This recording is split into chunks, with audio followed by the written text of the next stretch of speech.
Welcome back to my next new video. आज की इस वीडियो में हम एक नया फीचर डिस्कस करेंगे जो है item not as described. Item not as described का मतलब है कि जब आप अपनी कोई चीज़ अपने बायर को बेचते हैं, अपने कस्टमर को कोई चीज़ बेचते हैं, तो क्या वो चीज़ वैसी ही है जैसी आपने एक्सप्लेन की थी अपनी लिस्टिंग में, या जैसा आपने उसके बारे में बताया था, जो डिटेल्स दी थी, उसका साइज़, मेजरमेंट्स वगैरह, उसका कलर और आउटलुक, उसके फीचर्स, उसकी कंपैटिबिलिटी, हर वो चीज़ जो आपने अपनी लिस्टिंग में एक्सप्लेन की है, क्या वो वैसी ही है? क्योंकि ये बड़ी इम्पॉर्टेंट चीज़ है कि आप अपने कस्टमर को हॉनेस्टली वही चीज़ भेजें जो आपने उसको बताई है। फ़र्ज़ करें अगर आप अपनी लिस्टिंग में एक्सप्लेन करते हैं कि आप एक ब्लैक पेंसिल बेच रहे हैं और कस्टमर को ब्लैक पेंसिल चाहिए और वो आपसे ख़रीद लेता है, लेकिन उसके बाद जब उसको वो चीज़ मिलती है तो वो ब्लू पेंसिल है, तो इस सूरत में कस्टमर कंप्लेन भी कर सकता है। और जब कस्टमर फीडबैक आपको देता है तो वहाँ पर उससे ऑप्शन पूछा जाता है कि क्या चीज़ जैसी बताई गई थी वैसी ही है। और अगर कहता है कस्टमर के वैसी नहीं थी तो वो आपके अगेंस्ट जाती है चीज़, जिससे आपके अकाउंट की रेटिंग्स ख़राब होती हैं, आपकी सेल्स स्लो हो जाती हैं। तो जिस तरह सारे रिलीजन्स या ह्यूमैनिटी यही आपको बताती है कि you must be honest businessman.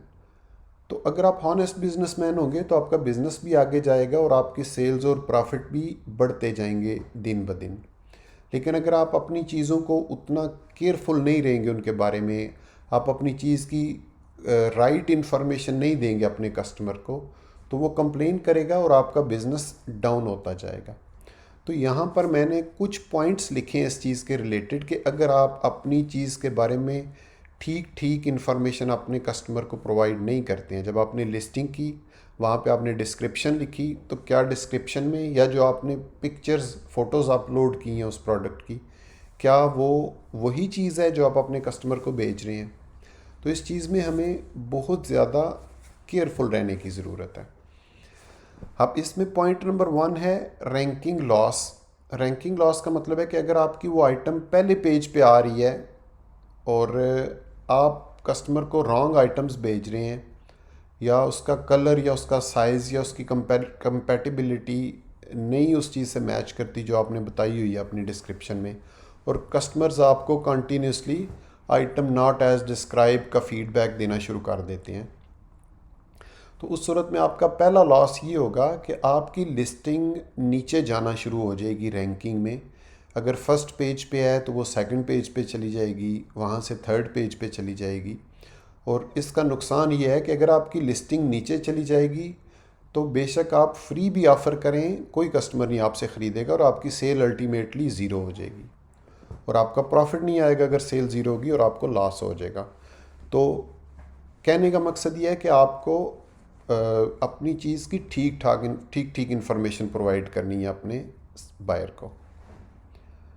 Second चीज़ है जी कि ईबे में अगर आपका item not as described rate high हो जाता है, ज़्यादा कस्टमर कहना शुरू कर देते हैं, ख़ास उन्होंने परसेंटेज रखी हुई है, अगर उससे ज़्यादा लोगों की कंप्लेन आती है, जब वो फीडबैक देते हैं तो उनसे ऑप्शन लिया जाता है कि हाँ जी आइटम एज डिस्क्राइब्ड थी। अगर वो कहते हैं नो, तो इसका मतलब है आपका जो रेट है वो ऊपर जा रहा है।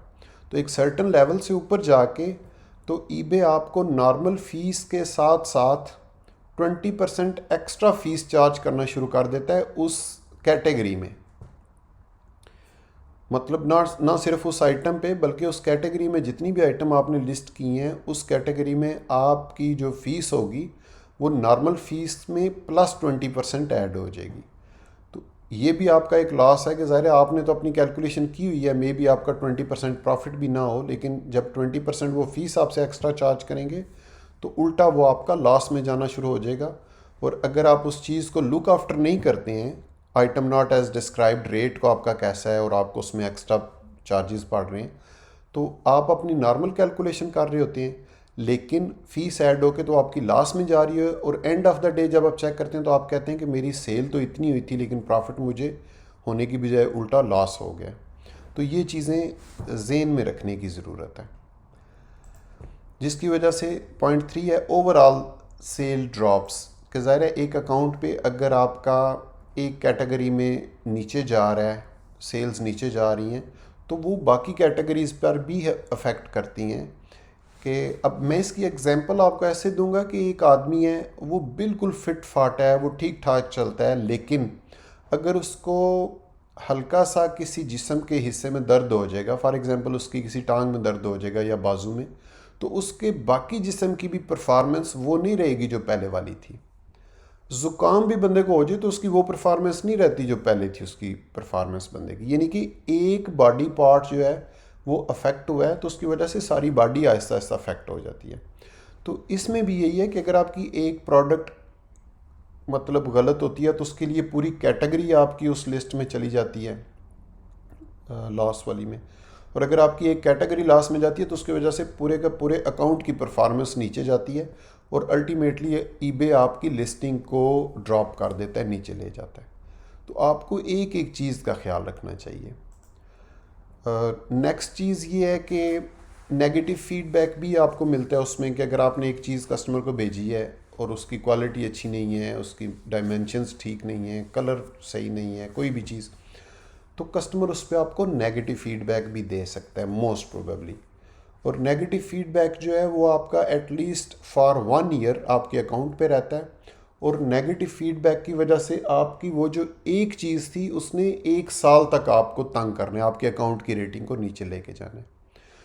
तो आप जितना ज़्यादा ऑनेस्ट होंगे, जितना ज़्यादा आप क्लियर होंगे आपकी जो प्रोडक्ट्स हैं उनकी डिस्क्रिप्शन में, अपने कस्टमर को 100% करेक्ट इन्फॉर्मेशन देंगे, तो अल्टीमेटली आपका अकाउंट ऊपर जाना शुरू हो जाएगा। और अगर आप उसका उल्ट करेंगे तो आपके अकाउंट्स नीचे जाने शुरू हो जाएंगे।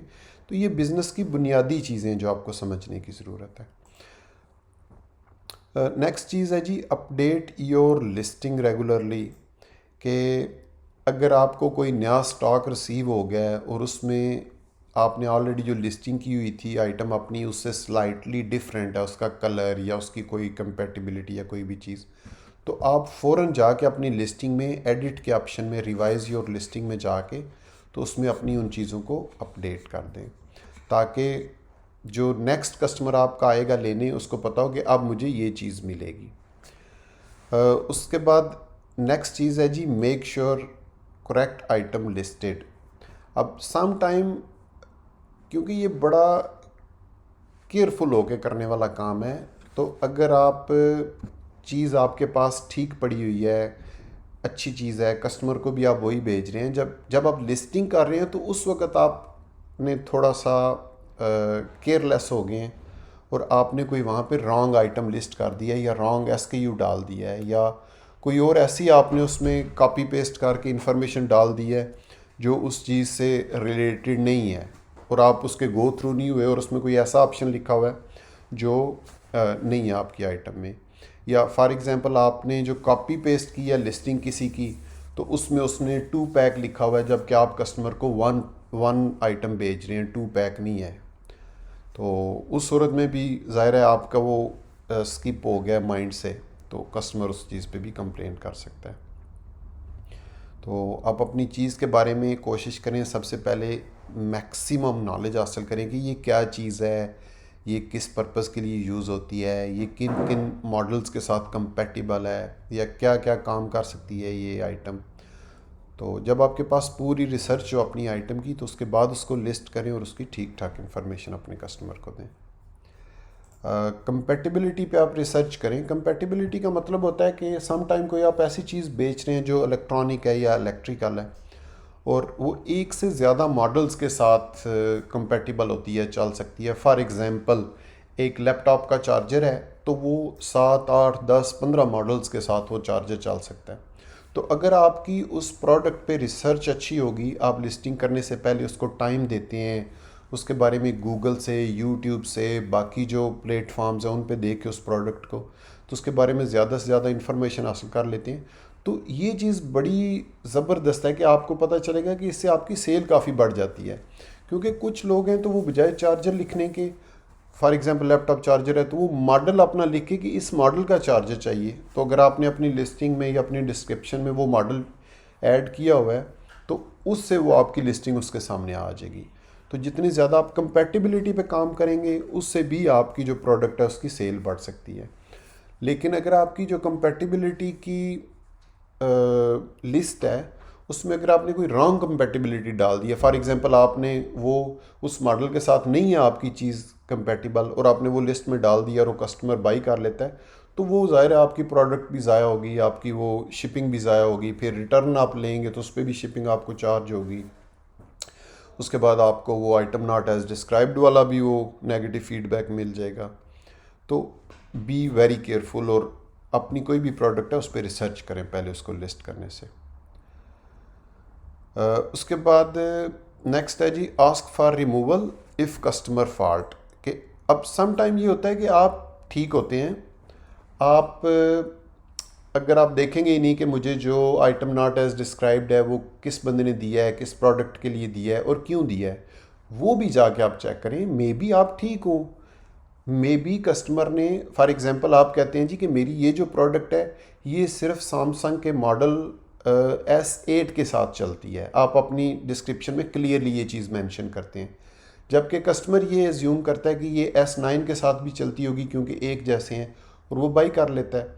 तो आप उस कस्टमर के साथ चैट करें, उससे क्वेश्चन आंसर करें, उसको कहें कि आप कौन से मॉडल यूज़ कर रहे हैं। वो कहेंगे जी हम S9 यूज़ कर रहे हैं।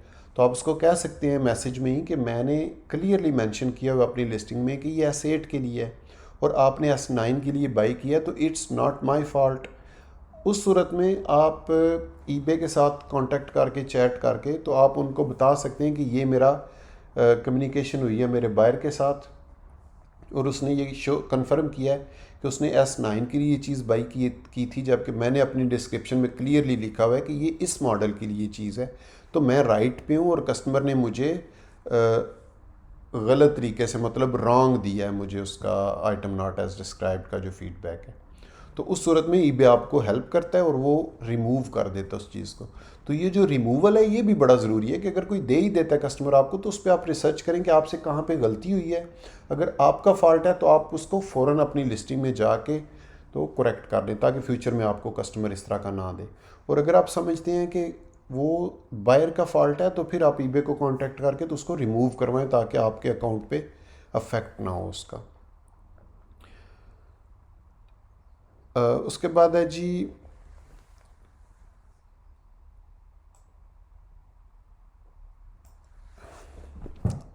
तो ये चीज़ें थी जो आइटम नॉट एज डिस्क्राइब्ड के बारे में कि ये क्या चीज़ है और इसके बारे में हमें क्यों केयरफुल रहना है, और ये भी वेरी इंपॉर्टेंट पॉइंट है तो मैंने डिस्कस कर दिया। ये छोटी छोटी जो चीज़ें हैं इनको आप माइंड में रखेंगे तो ही आप एक सक्सेसफुल बिजनेसमैन बनेंगे, आपका अकाउंट स्ट्रांग होगा, आपकी सेल्स और प्रॉफिट इंक्रीज़ होगी। आप इन चीज़ों को फजूल मत समझें, ये बड़ी ज़रूरी चीज़ें हैं।